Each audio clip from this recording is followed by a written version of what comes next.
I remember that day so vividly when I complained to my father about my stepmother just before he boarded his flight.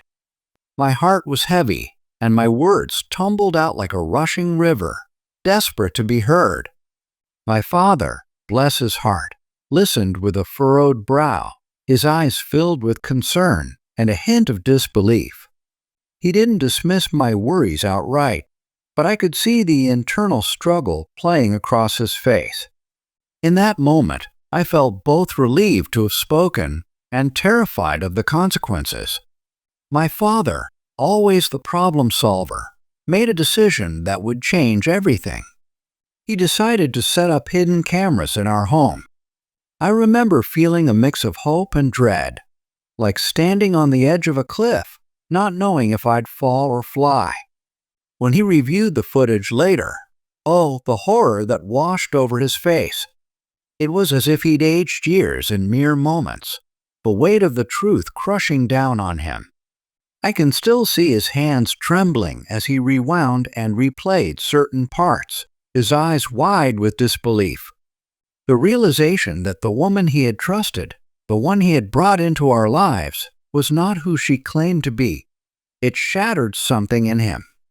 And in that shattering, a new bond between us began to form, built on truth and shared pain. I can still smell the sawdust and linseed oil in Grandpa Jack's workshop, where I, as a young boy, watched him intently. His skilled hands moved over the wood like a maestro conducting a symphony. "Watch closely, Isaac," he'd say, his eyes twinkling beneath the wrinkles etched by time. Each cut must be as precise as a story being told. That workshop was his world, a kingdom of creation and learning, tucked away in the heart of San Antonio, far from the worries of the outside world. I soaked up every word, every movement, mimicking him with a seriousness that belied my 12 years. "I want to try, Grandpa. I want to make it perfect," I'd replied, my hand trembling slightly as I guided the saw. The thirst for knowledge burned within me, a flame Grandpa had kindled since I was knee-high to a grasshopper. Grandpa Jack smiled proudly, seeing in me echoes of his daughter, my mother, who had tragically passed away, giving birth to me. One afternoon, as we shared a simple lunch of peanut butter and jelly sandwiches, Grandpa spoke about my mother. "She had your smile," he said, his eyes brimming with tears, and that same determination in her eyes. I hung on every word, piecing together an image of the mother I'd never know, a mother I could only meet through these stories. Our home echoed with the absence of my father, Edward. Grandpa tried to fill that void with love and attention, but we both knew it wasn't quite enough. "Your daddy loves you, Isaac," Grandpa would say, trying to soften the harsh reality of my father's indifference. "He just doesn't know how to show it." I'd nod, but my heart clung to the image of a father who appeared only occasionally, bringing gifts that felt more like obligation than love. At night, I'd lie in bed, surrounded by the wooden toys I'd made, pondering the day's events. I'd think about the time with Grandpa, the stories of my mother, and the distant father who seemed more like a fairy tale than reality. I dreamed of the day I could show my father what I'd learned, finally feeling the embrace I'd longed for. The next day, Grandpa Jack, his hair now white with age, moved slowly in the workshop. His eyes were tired, but his love for me still shone bright. "Isaac, you're becoming a fine carpenter," he said with a weary smile. "You're ready for bigger projects now." I noticed his fatigue and pleaded with him to rest more. I told Grandpa Jack that I could look after the workshop, insisting he'd done enough and needed to rest. My heart ached seeing him so tired, his once strong hands now trembling slightly. Our neighbor, Linda Parker, was a godsend, a plump woman with a warm smile who'd become an indispensable part of our lives. Almost daily, she'd knock on our door with a plate of casserole or pot roast, making sure Grandpa Jack and I were eating right. I can still hear her loving admonishment, telling Grandpa to eat up and get rid of that cough. Her kindness always brought a grateful smile to my face. In exchange for helping with her garden, Mrs. Parker gave me cooking lessons. She'd say, "You've got to learn to cook, Isaac. A boy can't live on sandwiches alone." Those hours in Mrs. Parker's kitchen were the closest I'd ever come to feeling what it might be like to have a mother. She'd share town gossip, offer advice, and listen to my thoughts and worries with a patient ear. When Grandpa needed to see the doctor or go to the pharmacy, Mrs. Parker would look after me. She'd assure Grandpa not to worry, promising to care for me as if I were her own grandson. Though I missed Grandpa, I enjoyed my time with Mrs. Parker. We'd play card games, listen to the radio, and talk about everything under the sun. One evening, when Grandpa returned from the doctor, he looked particularly frail. He sank into his old armchair, fixing me with a serious gaze. He started to say that he wasn't doing well, that the doctor had said. But I cut him off. Fighting back tears, I told him not to say anything, that I understood, and I just wanted him to rest and get better. I hugged him tightly, feeling his fragile frame beneath my arms. Over the next few days, Grandpa's health deteriorated, and he had to be hospitalized. Mrs. Parker came by even more often, looking after me, cooking together, and helping with my schoolwork. One Sunday morning, her usually cheerful face was uncharacteristically somber as she received the call she'd been dreading. The gentle voice from San Antonio Hospital delivered the heart-wrenching news. Grandpa Jack had passed away. I saw the weight settle on her chest as she realized she'd have to tell me, the boy she'd watched grow up before her eyes. With heavy steps, she walked to our houses next door. Her heart heavy with sorrow, Mrs. Parker found me in the workshop, surrounded by wood shavings and tools. She took a deep breath before she began to speak. Mrs. Parker's voice trembled as she broke the news, telling me that my dear Grandpa had passed away.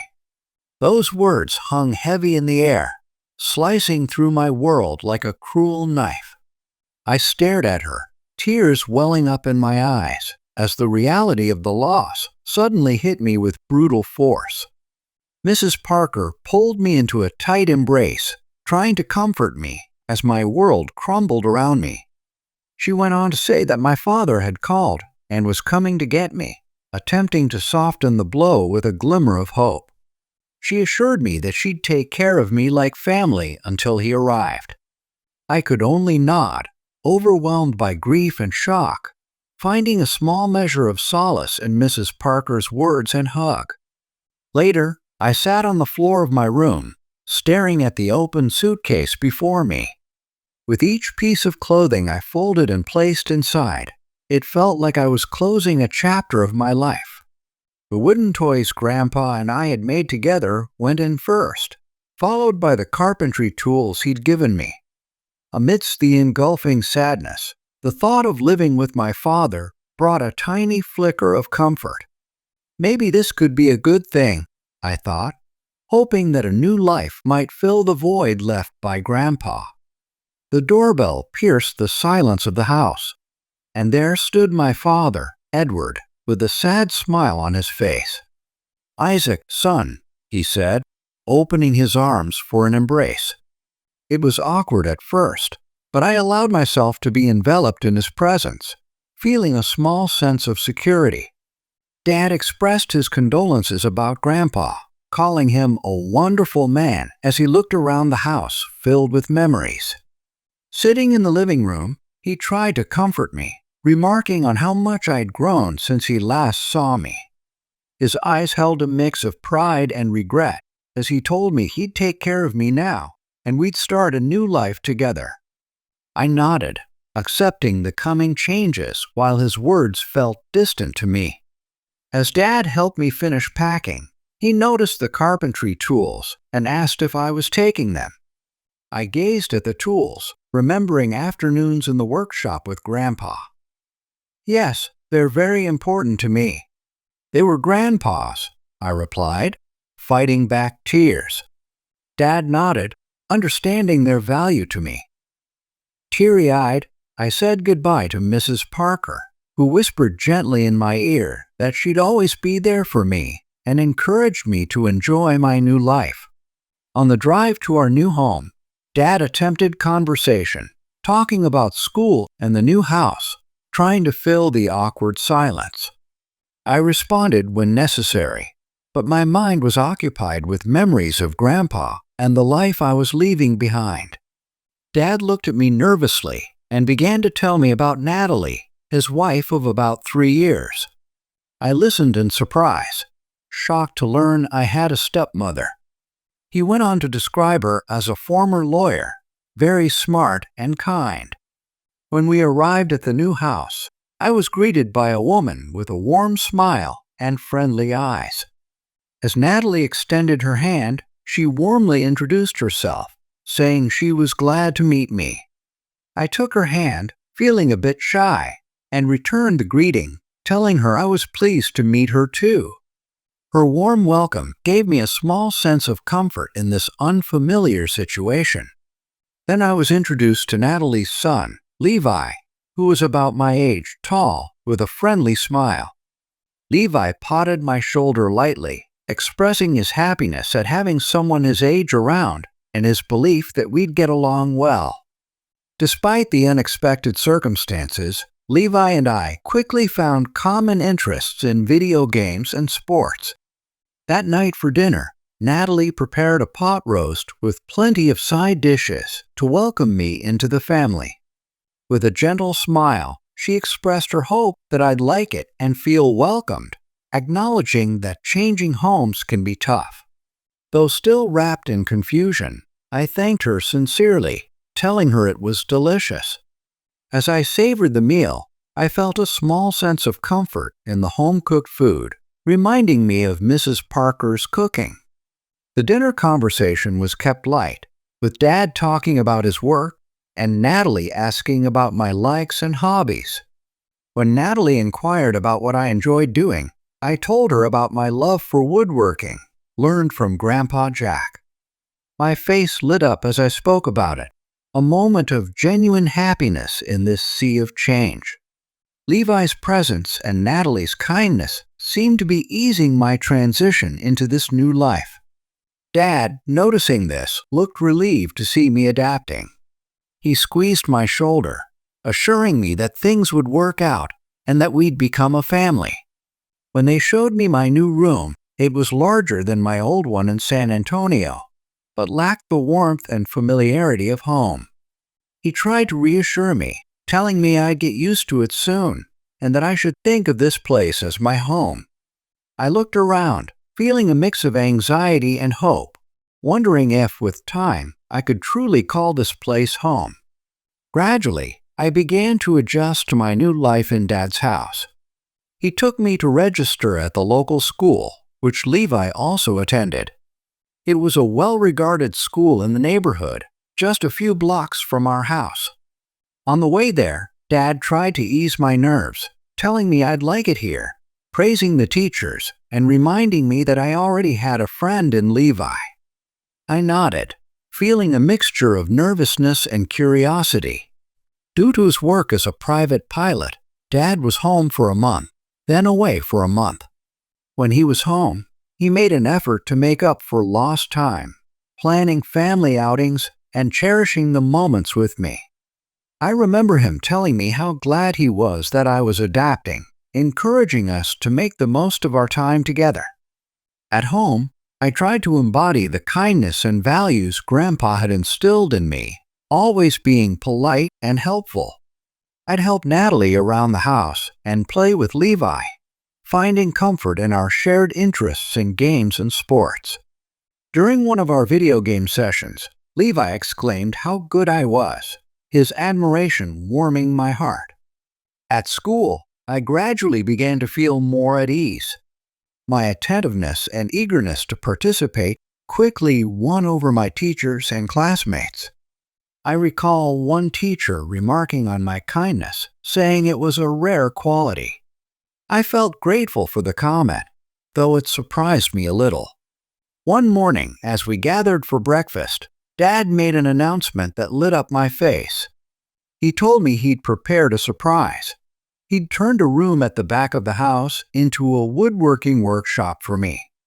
He'd even bought some tools and wood so I could start projects right away. My eyes wide with excitement, I asked if I could really do my own projects there. I noticed Natalie watching the scene with a surprised expression. It struck me that Dad had never done anything like this for Levi, who wasn't his biological son. Natalie hid her discontent, carefully crafting a smile as she told Dad it was a wonderful idea. Levi, who had been quiet, looked at me and asked if I could teach him woodworking too.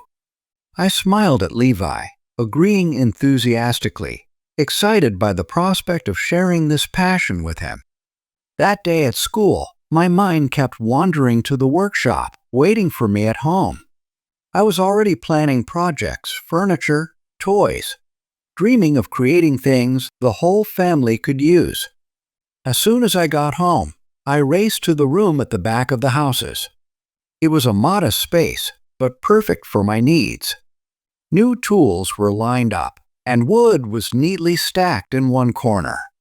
I ran my fingers over the tools, feeling a connection to each one.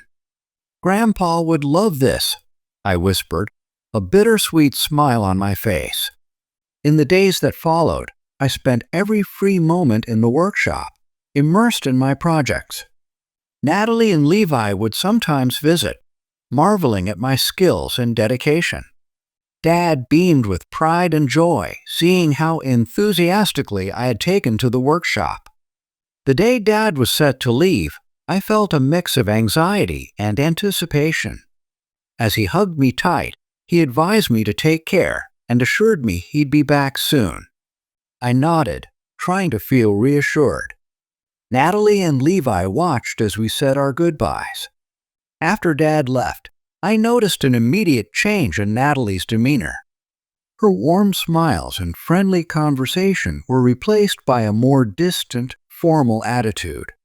She seemed less patient, her words cooler, and her once warm smiles now seemed forced.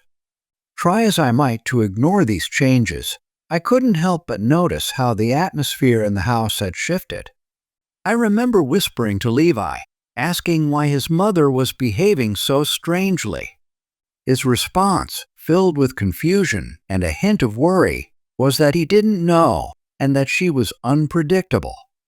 As the days passed, Natalie's transformation became increasingly apparent. The kindness I'd initially experienced was replaced by a chilling coldness, and I felt more and more like an outsider in this house. I longed for the warmth and love I'd known with Grandpa Jack. One day, as I was tidying up the living room, Natalie's sharp voice cut through the air. She told me I needed to tend to the garden too, insisting that the house had to be kept in perfect order. The coldness in her voice was new to me, leaving me bewildered and uneasy. My responsibilities seemed to multiply overnight. Suddenly, I found myself doing most of the chores, while Levi enjoyed more free time. One afternoon, while I was washing dishes, I mustered up the courage to ask Natalie if I could finish later, as I wanted to work on a project in the workshop. Her icy reply was that I needed to fulfill my duties first, and only then could I go to the workshop. In those moments, I felt the absence of my father and the loss of my grandfather more acutely than ever. The workshop became my sanctuary, the only place where I felt connected to my roots and to Grandpa Jack's memory. There, I could forget Natalie's coldness and lose myself in my projects. Lying in bed at night, I'd stare at the ceiling, my mind racing with questions. Why had things changed so suddenly? I'd toss and turn, Grandpa's smiling face floating in my memories, bringing a fleeting sense of warmth and comfort. Had I done something wrong? Was I bothering Natalie? Should I try to be quieter or stay out of her way? I wrestled with these thoughts, trying to figure out how to cause less trouble. The storm of emotions, missing Grandpa, worrying about Dad's absence, and grappling with Natalie's sudden coldness was overwhelming. I just want things to go back to the way they were, I'd sigh, closing my eyes and trying to find solace in happy memories of my younger days. The next morning, Natalie woke me abruptly, knocking on my door earlier than usual. Her voice, leaving no room for argument, ordered me to get up and clean the yard before school. Still groggy and confused, I stumbled out of bed, asking why it had to be so early.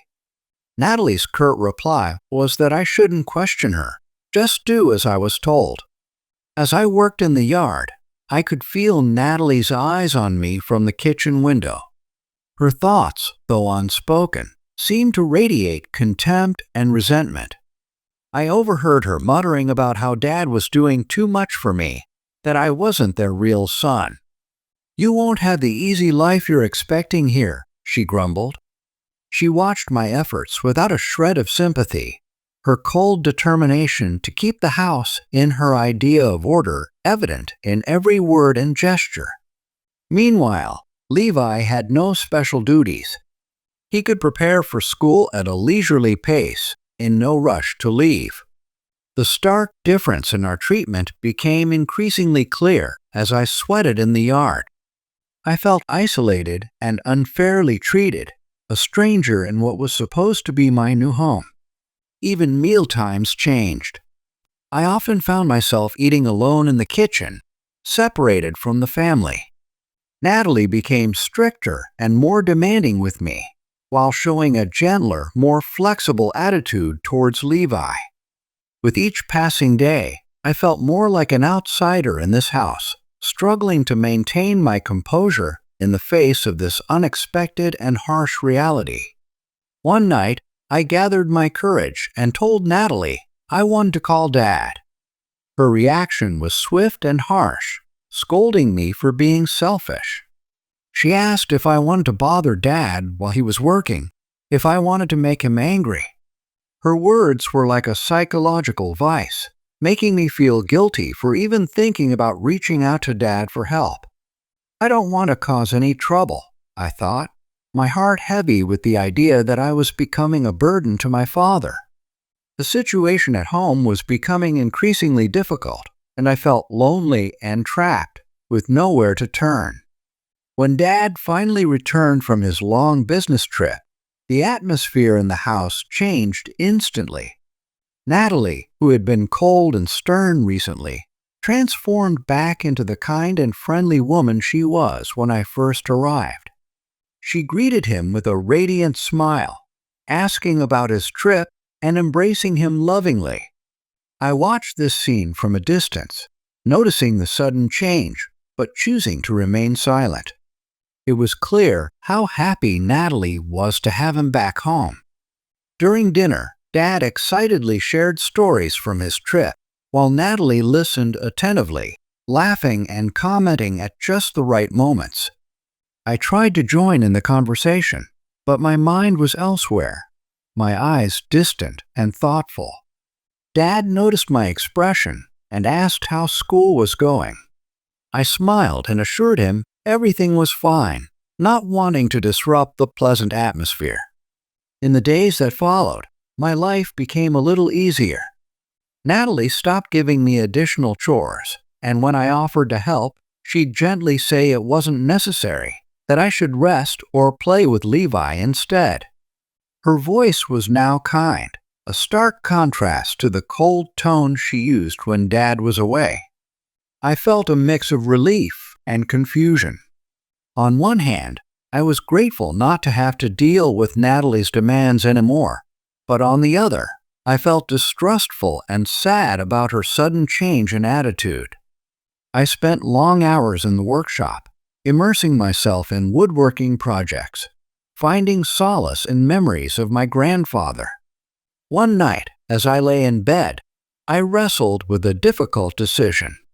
Should I tell Dad about Natalie's behavior, I questioned whether he would believe me and worried about causing problems between them. The thought of creating discord in the family terrified me, but the unfairness I had experienced over the past few weeks weighed heavily on my heart. The next day, while helping Dad with some minor repairs around the house, I considered broaching the subject. Hesitantly, I told him I needed to talk about something. Dad set aside his tools and gave me his full attention, encouraging me to speak freely. With a mix of nervousness and determination, I looked at him and began to explain how things had been while he was away. My voice trembled as I described how Natalie had completely changed, becoming suddenly strict and making me do all the housework while Levi did nothing. Dad frowned in surprise, trying to understand what I was saying. He responded skeptically, questioning if I was sure about what I was saying. He reminded me that Natalie was a wonderful person and that he had never seen her treat Levi that way in all the years she had been caring for him. He suggested that perhaps, since everything was new to me, I might be feeling out of place and interpreting things differently. I felt frustrated that Dad wasn't taking my concerns seriously. I insisted that it wasn't like that Natalie only changed when he came back and was completely cold when he was gone. Dad put his hand on my shoulder, trying to comfort me. He said he understood that I might be seeking attention and that it was normal, but he thought I might be exaggerating a bit. He assured me that Natalie would take care of me just as well as she did Levi. I felt devastated by Dad's response, having hoped for understanding but facing doubt instead. I reluctantly agreed with Dad, saying that maybe I was indeed seeing things differently. Deep down, I knew the truth was otherwise, but I realized I couldn't convince him. From that day on, I decided not to bring up the issue again. Understanding that Dad didn't truly grasp Natalie's nature, I figured it was best to keep my concerns to myself. This experience left me feeling defeated and made me realize that this house was far from being a home to me. As soon as Dad left, the atmosphere in the house changed instantly. Natalie became even stricter and more authoritarian. On the first day, she approached me with a list of tasks. She instructed me to clean the house, wash the dishes, and tend to the garden, adding that there would be no workshop time that day due to the amount of work to be done. I felt overwhelmed looking at the list. When I tried to protest, saying I needed time for my projects, she cut me off immediately. She told me in no uncertain terms that she didn't want to hear excuses and that I had to follow her rules while in her house. Even Levi, who had been like a brother to me, began to change. He would pass by me without saying a word, completely ignoring me. One day, I attempted to initiate a conversation, asking if he wanted to play video games after dinner. Levi didn't even look at me, as he coldly replied that he was busy and preferred to play alone anyway. I felt a tightness in my chest, realizing I was losing the only friend I thought I had in this house. As days passed, I felt increasingly isolated. I often found myself thinking about Grandpa, Mrs. Parker, and my previous life. These memories brought me great comfort, but the sadness of how much my life had changed was palpable. If only I could talk to Mrs. Parker, I thought. But Natalie had disconnected the house phone and kept the cell phone for her use only. When I asked about the phone, she said she didn't want to be distracted by unnecessary calls. One night, as I lay in bed, I was trying to think of a way to tell someone what was happening in this house. If only I could talk to Dad and make him believe me, I muttered to myself. But I knew any attempt at communication would be thwarted by Natalie. I felt trapped in an inescapable reality, with a weight of loneliness and sadness growing heavier as I had no one to turn to. I spent long hours in my room, staring out the window, wishing for a way to change my situation. If only someone could understand me, I thought, tears welling up in my eyes. As this house felt less and less like a home, I felt completely abandoned. On a quiet night, when the house was already enveloped in silence, I, unable to sleep, heard the sound of conversation coming from Natalie's room. Curiosity led me to quietly approach the door, where I overheard Natalie speaking on the phone. She was urgently asking someone named Peter to come over the next day, saying they needed to resolve some issues. I frowned, wondering who this Peter was, as I had never heard the name before. The next day, I waited anxiously for the arrival of this mysterious visitor. When I heard a car approaching, I hid behind some bushes in the garden to observe without being seen. I watched as an unfamiliar man got out of the car and was greeted by Natalie at the front door. They sat in the garden, and I strained to hear their conversation. Peter seemed irritated and quickly got to the point. I overheard Peter asking Natalie when she was going to resolve the issue with her husband's money, stating they'd been putting it off for too long. Natalie's response was calculated, saying she was working on it, but there was an unexpected obstacle, a meddlesome kid ruining their plans. My heart began to race as I realized I was the obstacle Natalie was referring to. I strained to hear more, desperate to understand the situation better. Peter pressed her, asking what she planned to do about it.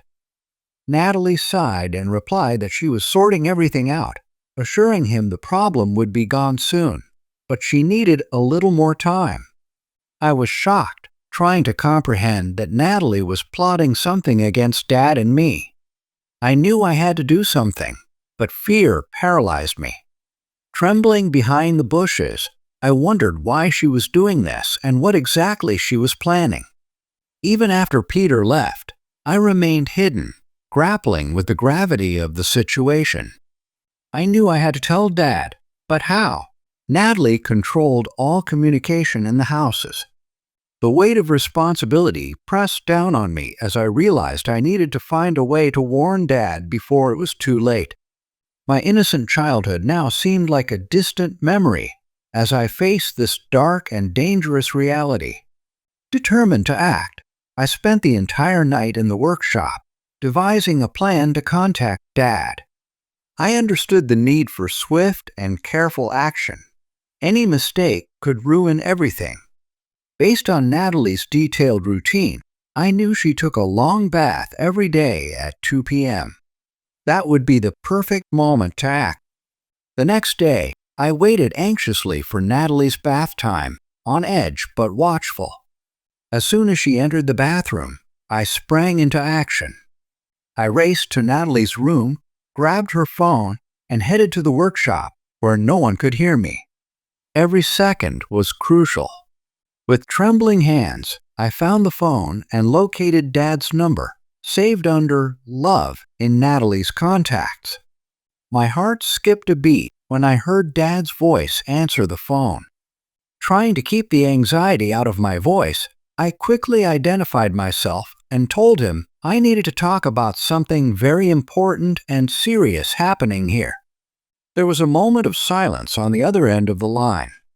Dad's voice was filled with surprise and confusion as he asked what was wrong and why he couldn't hear Natalie. I poured out everything that had happened since he left, explaining how different Natalie was from what we thought. I told him how she changed as soon as he was gone, making me do all the housework and forbidding me from using the workshop. I even mentioned how Levi had changed and wasn't my friend anymore. Dad's voice was a mix of concern and disbelief as he asked if I was sure, reminding me how good Natalie had always been to us. I acknowledged how strange it sounded, but insisted it was true. Then I told him about overhearing Natalie's conversation with Peter about solving money problems and how I was an obstacle to their plans. Dad's tone grew serious as he assured me he'd handle it, instructing me to act normal until he returned in 2 days. He warned me not to tell anyone else about this. As I hung up, I felt a mix of relief and anxiety. I'd managed to tell Dad, but now I had to act normal until he returned. On the other end, Edward hung up the phone, feeling as if the world was spinning. Isaac's words had struck him hard, causing confusion and shock. He muttered to himself, wondering if this Peter was Natalie's ex-husband and Levi's father. He knew who Peter was, but never imagined he'd be involved in something so sinister. Sitting in his hotel room, Edward began to mull over everything Isaac had told him. He had always blindly trusted Natalie, doing his best to make her feel secure and loved. Putting the house in her name was a testament to his love and trust. How could I have been so blind, he asked himself, a mix of anger and despair washing over him. With a heavy heart, Edward decided to check their bank accounts. It was something he rarely did, believing everything was shared equally. When he logged in and saw the online statements, he was shocked to find large transfers from Natalie's account over the past few years. I never noticed this before. I thought we were building something together, he said, his voice trembling with emotion. As he delved deeper into the statements, he realized the transferred amounts far exceeded normal household expenses. What's going on here? Why would Natalie need to use so much money? He wondered, confusion and fear growing within him. Sensing the gravity of the situation, Edward knew he needed to act carefully. First, he called his lawyer to share Isaac's concerns. I'm facing a very complex situation. I need your advice, he told the lawyer. The lawyer replied seriously, saying that if what Edward was saying was true, they'd need solid evidence to reclaim the property transferred to Natalie. Edward began planning his return home. He knew he needed to act strategically to avoid arousing Natalie's suspicions. With this in mind, Edward called Natalie, keeping his voice calm and controlled. He pretended to be disappointed as he told her that something unexpected had come up at work, and he'd be coming home tomorrow but could only stay for 2 days. On the other end of the line, Natalie answered with a sad voice. She expressed her disappointment, saying she had been looking forward to his return, but understood that work came first. As soon as Natalie hung up the phone, a malicious smile spread across her face. Perfect. Now I can execute the plan without interruption, she thought. Meanwhile, Edward was overwhelmed by a storm of emotions.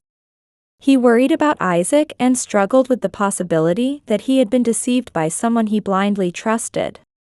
I need to stay calm and figure out how to get evidence of what Isaac told me, he reflected, realizing the importance of uncovering the truth. Edward had a clear plan: to install hidden cameras in the living room to capture Natalie's suspicious behavior. On his way home, he stopped at an electronics store and bought inconspicuous cameras that could be easily hidden. He understood the need for caution, feeling the weight of responsibility on his shoulders. I remember the day Dad came home, and I could feel the anticipation bubbling inside me. My eyes must have been shining with hope, expecting something to happen. But Dad, with a subtle wink, signaled me to act normal. I was smart enough to catch on quickly, and even though I didn't know the plan, I trusted him completely. That night, when the house was dark and quiet, I heard Dad moving around in the living room. I was curious but didn't dare to check, knowing that whatever he was doing was important. The day Dad was set to leave again, I felt a mix of confusion and anxiety churning in my stomach. I couldn't understand why he hadn't confronted Natalie or done anything visible to address the situation.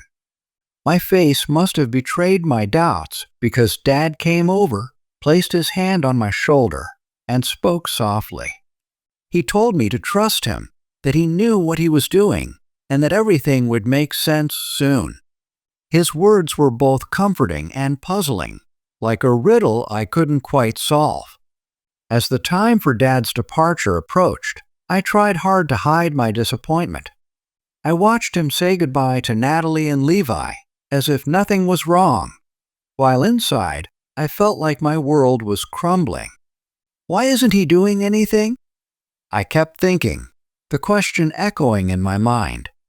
I struggled to keep my composure, my emotions threatening to spill over at any moment. When Dad's car disappeared down the road, I felt a hollowness inside me. I had no idea about the hidden cameras in the living room or what Dad was planning. All I knew was that I was alone again, facing a situation that seemed increasingly hopeless. Still, a part of me clung to Dad's last words, hoping that I would indeed understand later. After Dad left, the house felt different, colder somehow. Natalie's true colors showed immediately, her voice harsh and irritated as she barked orders at me. I remember her telling me to clean the entire house, prepare meals, and tidy Levi's room, and to do it quickly. I moved slowly through the house, doing the chores silently, feeling more like a servant than a family member. If only I had known that Dad was watching, seeing how I was being treated. I wonder what he felt, seeing his son treated this way. Did he regret not acting sooner? Did he feel guilty for leaving me in this situation? I can imagine him sitting in a hotel room, his frustration and anger growing as he watched me obediently follow Natalie's orders without complaint. I picture him asking himself how he could have missed this, the guilt washing over him for not seeing it earlier. I bet there were moments when he wanted to rush back home and confront Natalie immediately. But I'm glad he remembered the lawyer's advice about needing evidence. It must have taken all his self-control to stay put and keep watching, gathering the proof we needed. It didn't take long for Edward to witness another crucial scene. Natalie picked up the phone to call Peter while Isaac and Levi were at school. In a low, conspiratorial tone, she told Peter that she was alone in the house and could discuss their plan. Edward recorded every word and gesture of Natalie's, knowing the importance of this evidence. He stared intently at the screen, eagerly awaiting Peter's arrival. Soon after, Edward saw Peter enter the living room. Their conversation began almost immediately. Peter, clearly irritated, asked Natalie when they could transfer the remaining assets, saying he was running out of money. Edward watched with a mix of anger and disbelief. Natalie responded with a calculated expression, saying she was working on it. Edward felt his heart constrict as he heard Natalie say she'd process all the paperwork while Edward was away, preparing everything they needed to flee with Levi soon. Watching the conspiracy unfold before his eyes, Edward finally understood the reason for the bank transfers. Natalie had been financially supporting Peter. Natalie continued with a satisfied smile, saying their plan to deceive Edward was working well. She called him an easily fooled man who believed everything she said. Peter laughed in agreement, saying that's how they'd always managed things and that they just needed a little more time and patience. As Edward listened to every word, he felt a mix of sadness and shock. He couldn't believe the woman he loved and trusted was plotting against him. How could I have been so blind, he thought, regretting his previous naivety. Convinced he had gathered enough evidence, Edward called his lawyer, explained the situation, and sent the recorded footage. With firm resolve, Edward told the lawyer to start working on this immediately, as they now had sufficient evidence. The shocked lawyer agreed, saying it was a very serious matter and they would begin right away, noting the evidence was conclusive. Before returning home to confront Natalie, Edward knew he had to ensure Isaac's safety. He remembered Linda Parker, a neighbor Isaac was close to, and prepared to call her to explain the situation. Keeping his composure, Edward introduced himself and said he needed to discuss an urgent situation regarding Isaac. Linda Parker asked worriedly what had happened and if Isaac was okay. Edward took a deep breath before explaining that he had discovered terrible things about Natalie and needed help protecting Isaac, who was in danger. Linda Parker was shocked and incredulous, her voice trembling as she asked what was going on. Edward detailed his plan to Linda Parker, asking her to pick Isaac up from school and take him to her home. He said he'd come to her house later to explain everything and pick up Isaac, emphasizing that Isaac needed to be away from Natalie for a while. Despite her disbelief, Linda Parker, concerned for Isaac's safety, immediately agreed. She said she understood and would go to get Isaac right away, preparing to take action. I remember the day Mrs. Parker came to pick me up from school. My heart skipped a beat when I saw her there, knowing something was out of the ordinary. She explained that Dad had asked her to look after me for a while, her voice steady, but her eyes betraying a hint of worry. Despite my confusion, I trusted Mrs. Parker implicitly. She had always been like a surrogate grandmother to me. As we left the school grounds, I felt a strange mix of relief and apprehension. Relief to be away from the house that had become a source of such pain, and apprehension about what was really going on. The questions bubbled up inside me, and I couldn't hold them back any longer. "What's happening, Mrs. Parker?" I asked, my voice a blend of curiosity and anxiety. "Why did Dad ask you to come get me?" I watched her face carefully as she drove, hoping to glean some clue from her expression. Mrs. Parker tried to reassure me as we made our way to her house. She told me not to worry, that Dad was taking care of everything. Her words were meant to be comforting, but I could sense the underlying tension she was trying to hide. "You're safe with me," she added, and I could hear the determination in her voice. I nodded, still confused, but knowing that if I couldn't be with Dad right now, Mrs. Parker was the next best thing. Her home had always been a sanctuary for me, a place of warmth and cookies and unconditional love. As we pulled into her driveway, I felt a small sense of peace wash over me. Whatever was happening, I knew I was in good hands. Edward entered the house with fierce determination, his heart pounding with anger and betrayal. He found Natalie sitting quietly in the living room, completely unaware of what was about to unfold. With a trembling voice, Edward confronted Natalie, telling her he knew everything, the bank transfers, the plan with Peter, and how she had treated his son while he was away. Natalie tried to maintain her composure, feigning innocence and confusion. But Edward wasn't buying it. He revealed he had installed cameras in the living room and had seen and heard everything, including their plans to flee with Levi using his money. Realizing she couldn't keep up the charade, Natalie changed tactics. She tried to play the victim, claiming Peter had manipulated her and that she never wanted to do any of it. Edward, however, wasn't fooled by her lies. He called her out for her cunning nature, for exploiting his trust and love, and for treating Isaac like a servant. When Natalie attempted to speak, Edward cut her off. He told her she had no more rights, that he had spoken with his lawyer, and that they would be getting a divorce. Edward made it clear that Natalie would get nothing and that he would protect Isaac and make her pay for what she had done. With that, Edward left Natalie alone to contemplate her actions. As he drove to Linda Parker's house, Edward reflected on Isaac's confession and his own initial disbelief. He questioned why he had doubted his own son, filled with guilt and anguish. Edward realized he had been a terrible father for not believing Isaac from the start. When he arrived at Linda Parker's house, Isaac ran to him, embracing his father with a mix of relief and anxiety. I remember looking up at Dad, my eyes full of questions, asking him what was happening and why he was there. Dad sat down with me, tears in his eyes, and began to explain everything. His voice trembled with emotion as he told me he had uncovered the truth about Natalie.